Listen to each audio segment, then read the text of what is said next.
back with an update. I am out of the hospital and I am doing okay. Yesterday was so stressful. I've been going to the bank hospital. I had an appointment today with a neurologist to see if I could get my medical records, which they're making me pay for, and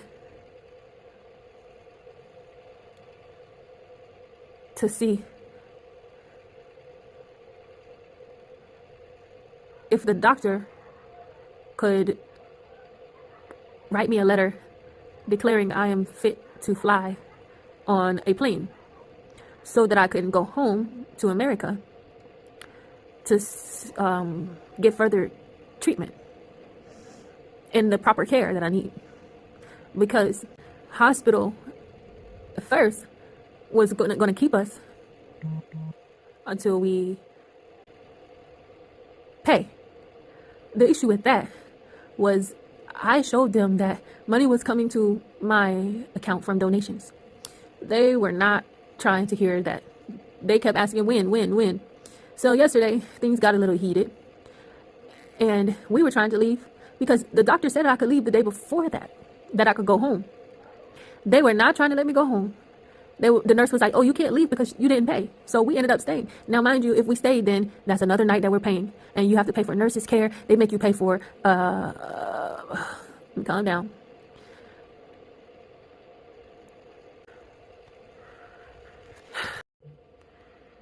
They make you pay for alcohol pads, every little thing. So that was adding up. But we stayed because they said we couldn't leave. So the next day, I was ready to go home because nothing was happening. Nobody's telling me anything. Nobody's telling me what's wrong. Nobody's telling me why do I keep having seizures? Why is my speech coming and going?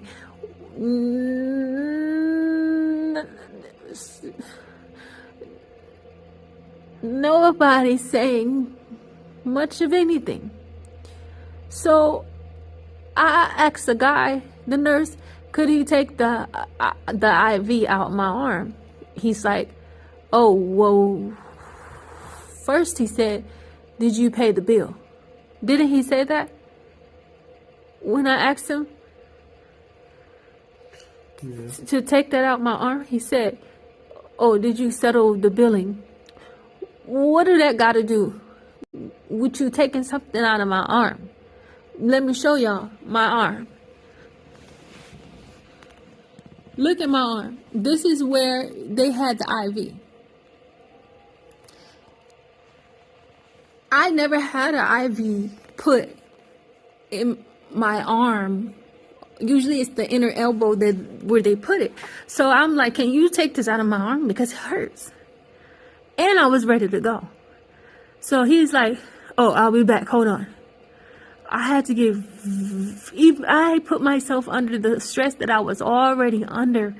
And I had to get ugly. I'm not going to lie. And I was like, you don't need to wait. You can take this out of my arm right now. So they took it out of my arm. He was not being gentle. And I think that's why it's swollen like that. So the manager of the billing, the supervisor of the billing, comes downstairs. Now, first they was talking with my husband because they didn't want to involve me. So now she comes downstairs and she have the nerve to say, so I'm like, can I go now? Can we leave now? And she's like, so you want to leave without paying me my money? First of all, I'm a stroke patient. I'm supposed to be recovering, and this is how you talking to me? This is how you're treating me? And she's like, put yourself in my shoes. Put yourself in my shoes. And just getting loud and just trying to, go back and forth. And I had to get on the phone and call the U.S. Embassy in case they needed to come up there because those people were they basically were holding me hostage because I told them we would pay. I showed them that the money is being deposited. They did not They was not trying to hear that. They try to tell my husband to give them something collateral, because they said that's what they do in Ghana. Give them something collateral, to like his phone. And I was like, don't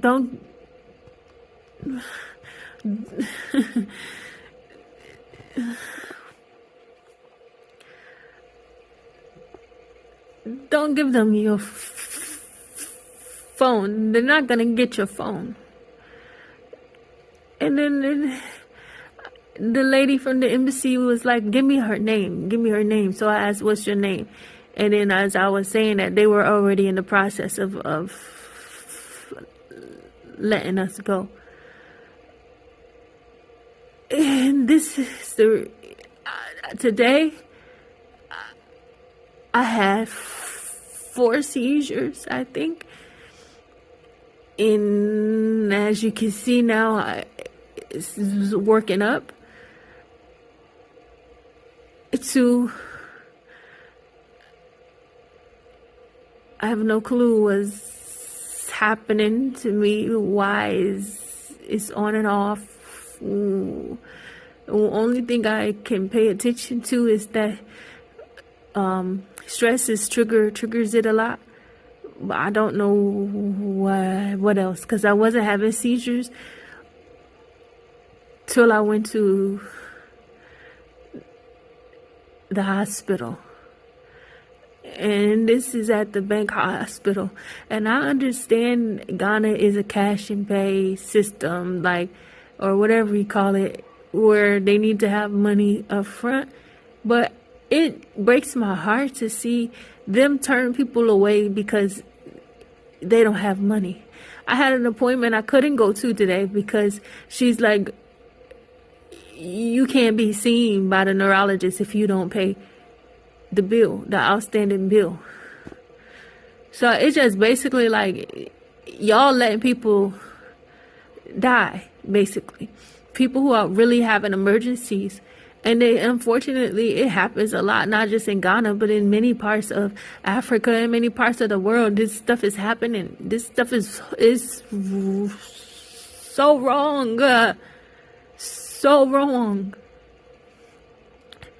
So the reason I needed the letter for them to declare me fit to fly, the embassy, U.S. embassy said, try and get the letter, because when you're in this state, a lot of the airports won't let you fly. So that was the only reason. The only reason. But this whole experience is, I'm tired. The whole experience is horror. It's inhuman. You're not human. You're asking a stroke patient, did you pay me my money?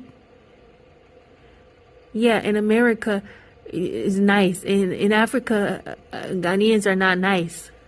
Or Africans are not nice. Something she said. And I'm just like looking at this lady like, girl, this is so disrespectful. We took care of you 3 days. We took care of you 3 days. And in the 3 days, I'm still confused as to what's wrong with me.